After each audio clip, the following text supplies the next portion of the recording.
Hi, my name is Karen Bonacker and I'm a Painter Master Elite, and today I want to show you how to use the auto painting function in Painter Essential 6.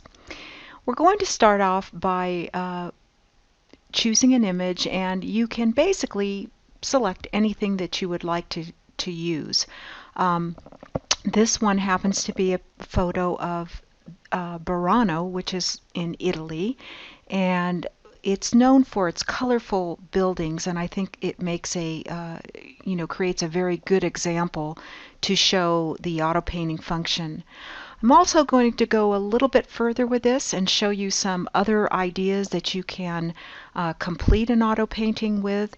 Many times an auto painting will finish and look just terrific the way it renders out, but you can also get creative and add additional elements into your piece as you go along.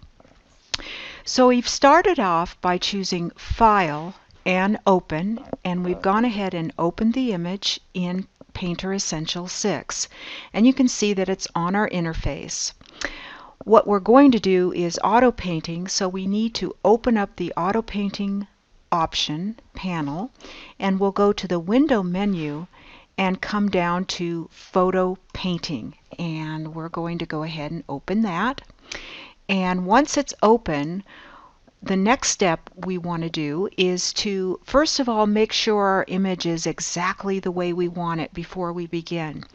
So in terms of size and resolution and any color adjustments you may want to make, let me show you how to do that. To make any size corrections to your image, you'll want to go to Canvas and choose Resize, and this will open up the Resize dialog that will tell you exactly how big the image is in terms of width and height, and also the resolution. So here you can go ahead and change the size or resolution if you want it bigger or you want it smaller. And in this case, I feel this is a good size to work with, so I'm going to go ahead and select OK. To correct the color in your image or make any adjustments to color, we'll go up to the Effects menu, go to Effects, Tonal Control, and Adjust Colors. So you have options here to either choose the Reset button, and that will actually reset it back to default. And here you can work with the saturation of the image, the value of the image, if you want to make it a little lighter, if you wanted to make it a little darker. And I think this is about right. I may even go a little bit darker on the value and select OK. Any color adjustments you could also make there if you wanted to change that. And the other option you also have is the Effects menu, Tonal Control, and Brightness Contrast. So that's another area that you can work with to correct color. With our image ready to go, we're going to turn our attention to the photo painting panel, and we're going to select Use Open Image. So we've already opened this image, so we're ready to use it. If you want to browse to locate a different image, then you simply will select Browse, locate that file, open it, and go through the same steps in terms of adjusting color and size. But here we're going to use Open Image, and we did make some changes, but at this point I'm not going to change that to the original file, and I'll just select No. And now you'll notice that if we look at the photo painting panel, you can see that that image has been added to the as a reference for us to use, and we're ready to get started. When I use the auto painting option here, I always like to start on a new layer. So what I do is go to the Layers panel and choose New Layer. Now this gives you a lot of flexibility in terms of working with your image in terms of composite methods, which are located here, where you can change them from default to darken to saturation, luminosity, and more. And you can also adjust the the opacity of that layer. So for example, if you wanted to start an auto painting on one layer, on layer 1, and then maybe make some adjustments to that original image and go back in and use that image with different colors, you could simply change the composite methods as you go forward here.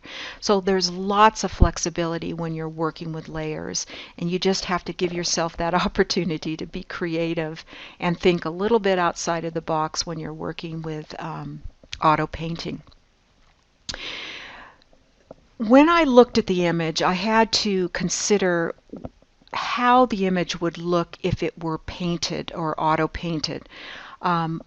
If I use the photo paint option, what are the brushes? What is the medium that I feel would express this image best? And as I was looking through the options in the auto paint option number 2 here, there are 2 that came to mind here. One would be the pen and ink drawing, and the other would be pastel drawing. Now I know that the pen and ink drawing gives us a nice little sketch to begin with, and a lot of times that's a great place to start because it gives you a very traditional looking effect when you begin the photo or the auto painting part of this process. So first of all, let's go ahead and on a new layer we're going to go ahead and select pen and ink drawing, and then we're going to select the start option, and we're going to let that render out on layer 1. Now a lot of times it'll come out a little bit on the light side, so you have 2 options. You can either duplicate that layer or simply start it and run it again, and all I'm going to do here is go ahead and run it again. And usually when I've run it a couple of times, I like the effect. It looks great, and I can run with it. So at this point, my next option here is I'm going to change this composite method to multiply. And the reason that I do that is because I want to give this sketch the transparency below as I begin to develop additional layers. So I want that sketch to come through. So I'm going to go back to my canvas layer now and add a new layer directly above the canvas layer. And at this point I'm going to go ahead and choose the pastel drawing option, and I'm going to go ahead and make sure number 1 that clone color from source image is selected, because that would be important because I want to render the colors from that image. So once I've done that, I'm ready to start, so I'll go ahead and start the option here. And you can see that it begins to fill in with brilliant color, and I'm already getting excited about what I'm starting to see here because it gives me lots of opportunities to have fun with it. So you can stop this at any point if you feel you may just want to develop an underpainting and then go from there. You can certainly do that, or you can let it run out completely and render out completely. So the option to stop and start is here, and you can certainly at that point again go forward with this, getting very creative in adding additional layers and maybe changing to a different medium and trying something different, changing the composite method on that and seeing what you come up with. So keep thinking out of the box when you're doing this. Get really creative with it. All right, so I have basically what I'm looking for here, and I want to expand a little bit on this because auto painting can be done very quickly, but I want you to understand that there's a lot more that you can do with auto painting. You can go a lot further with these images to get things exactly the way you'd like them to be, and really have lots of creative fun. So my idea next would be that I would love to have kind of a overall texture on top of this. So what I'm going to do is I'm going to come up to layer 1, and I'm going to go ahead and choose what we call the place command. The place command will place an image anything that you might have, a photo, a texture, a clip art, whatever it might be, on top or wherever you place it in the layer hierarchy that you see here. And in terms of creating a paper texture, I would go ahead and add that texture at the very top of the layer hierarchy, change that composite method to multiply, so again I get that nice transparency coming through on the layers below. So again, we're going to choose the File Place option, and you'll notice that the Place command comes up and it asks you some questions, and in this case I'm going to go ahead and keep it at default and select OK. And I also have the opportunity now to scale this, so if I wanted to scale it a little bit larger or smaller, and always important to retain alpha if you're placing a PNG image. So let's go ahead and select OK, and at this point I'm just going to select the transform nodes here and just drag it out until it covers the entire canvas. And then once I've done that, I'm going to go ahead and go over to my Layers panel, right click on the layer and choose Convert to Default Layer, and finally change the composite method again to multiply. And now you can see I have that lovely paper texture coming through, exactly what I was looking for to give me that very traditional pastel or watercolor look. And at this point I'm going to go ahead and lock that layer because I don't want to paint on it. And I'm also going to go ahead and lock the sketch layer also, so I don't do any painting on that. Finally, I oftentimes will create sketches, and when I create a sketch I like to save it as a PNG where I can place it into my paintings when I need to. For example, if I have people, or I have trees, or I have animals, I have sketches of all these where I can use them over and over again in my compositions. So again, we're going to use that Place command, and we're going to choose File and Place. And I have this one sketch here called Hand in Hand, and I'm going to start with that one and select Open and OK. And because it's a PNG, I want to make sure that I have Retain Alpha on there. And you can see now that I've got my little sketch, and I can kind of place it where I would like on my composition. And you'll notice that it does come in on a new layer. I'm going to go ahead and drag that down so it's beneath the paper texture. I'm going to go ahead and resize this because I don't want this couple to be quite as large as they are, and I want them a little bit further down the walkway here. And I don't know, maybe I'm thinking maybe I want them to be a little bigger as I start the composition.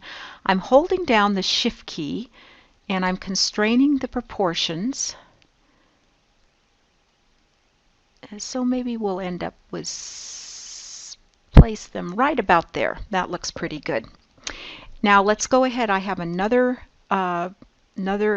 image that I would like to place here. So again, I'm going to go to File and Place, and this time I'm going to choose this girl and dog, select and place, and go ahead and place her right about there in the composition. So in terms of size, again, if you want to constrain the size a bit, hold down the Shift key, select the corner, and just drag in, and that will get that image exactly the size that you want it.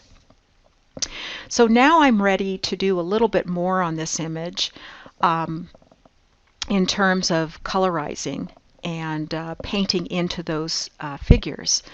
So what I'm going to do is make sure that I convert this now to a default layer, and you can see that she is converted and I'm ready to go. I'll go ahead and drag her down again below that watercolor paper, and now I can go ahead and start painting into these figures. Whenever we want to show transparency and make sure that that sketch shows through, we always want to make sure that we're looking at either a gel or a multiply blend mode. So in the case of the girl and dog and the hand in hand, we'll go ahead and convert that. We'll go ahead and change those to multiply blend mode. So now when I add a new layer, that layer 3 is now below the girl and the dog and the hand in hand sketch, and that these are both set to multiply blend mode. I know now that when I begin to paint on those layers that I'll have some nice transparency coming through. Now we're going to go back to our photo painting panel and make sure that clone color is now taken off. So now when I use my Alt key, I can simply sample colors and choose those colors to work with. So now what I've chosen is a square Conte in the chalk, pastel, and crayons brush category. And I can begin by using my Alt key and just kind of sampling colors and using some of those colors to paint into the figures.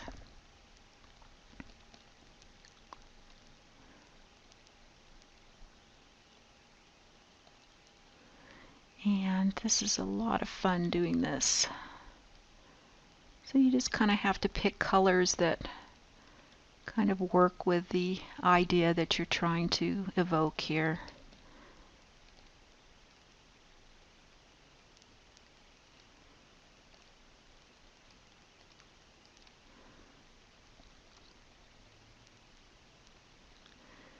And you can just go on and notice that, with that composite method set to multiply, it now gives you that really nice opportunity to see the sketch coming through.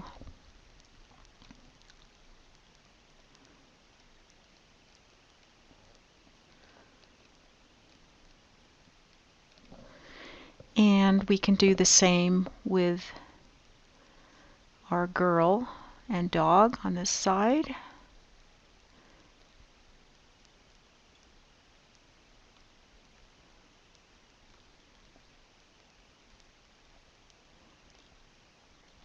I love to just sample colors around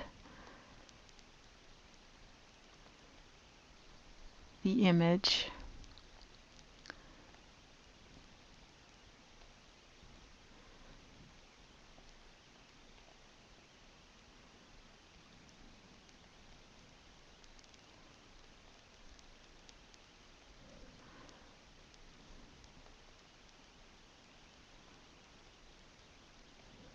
And our dog, we might go to kind of a nice golden color. Maybe this is a golden retriever.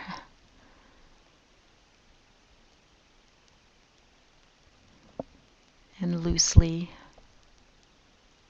paint that in.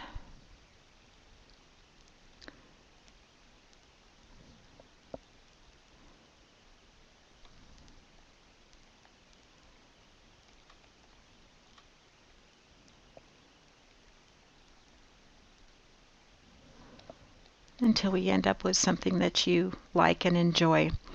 Finally, what I would do here is I'll go to my blender brush category and we'll pick a brush called the Wet Oily Blender. And on the photo painted part of this, we're going to go ahead. Let's see, is that the one I want? I don't think so. Let's try a different blender here. The coarse, we'll try the coarse smear blender. Yeah, that's a good one. And we'll take that and just kind of break up the sky a little bit.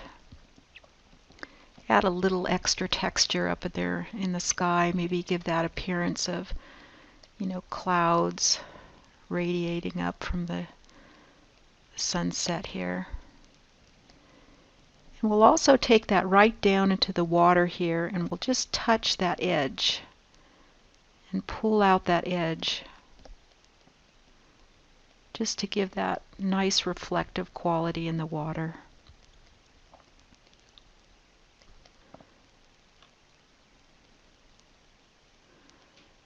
Maybe just about there is good. Now it doesn't end there because, like I say, use your imagination. We could go into the FX brushes and pick a brush called Glow. And let's, for example, say we want to show a little more brightness in that overhead light there, so we can add a little glow to that light. And maybe there's one over here too that we can bring a little of attention to. Maybe, what if we put, maybe a sun going down, something like that. All right, so use your imagination. Have fun with this. Auto painting is great and lots of fun to play with in Painter Essentials 6, and I know you're just going to have a lot of fun with it. Let yourself explore, let yourself get creative, and even though you've auto painted something, remember that you can continue to go farther, a little bit farther with it, and make it your own.